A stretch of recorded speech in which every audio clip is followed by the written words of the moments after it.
and then he'll wire it into your mouth using very thinly pounded salt. Rachel Revere stopped by for a visit on May 2nd at the Burlington Council on Aging. Mary Nolte, the president of the Burlington Historical Society, was the mastermind behind the successful evening. Everybody knows about History at Play.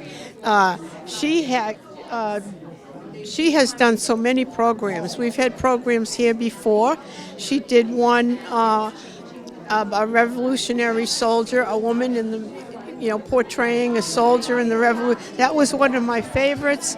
And people have told me about, she has a program, Hedy Lamarr, that's really good, and we hope to get her for the next time.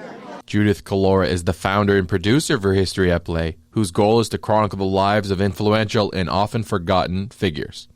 We essentially take primary sources and reputable biographies to base our programs. So we're not bringing in anything that we can't corroborate, and for that reason we're approved by the United States government, by the National Park Service, by many historical societies and museums throughout the not only United States, but we have European recognition as well. We do perform virtually as well as in person. Rendezvous with Rachel Revere is just one of the many other performances that History at Play puts on. Like, I portray Princess Diana, but I do it from the angle of exploring her struggles with mental health.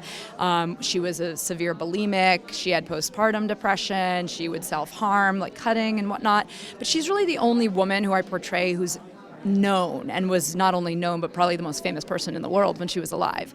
Rachel is interesting, and I will say that it was brought to my attention through the Paul Revere House, which is run by the Paul Revere Memorial Association, that they wanted a program about Rachel. And once I started researching Rachel, I realized that even though we don't have a ton of primary sources about her, we have these correspondences between her and her husband Paul right after the start of the war that give you a whole new angle on what was going on for the people that were stuck in Boston. It was a night to remember for those in attendance. You could hear a pin drop, and then there was all the questions and answers, and also the TV cameras were working good here at the Murray Kelly Wing.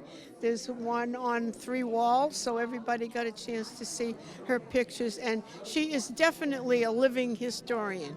From the Murray Kelly Wing at the Burlington Council on Aging, I'm Anthony Matos for BNEWS.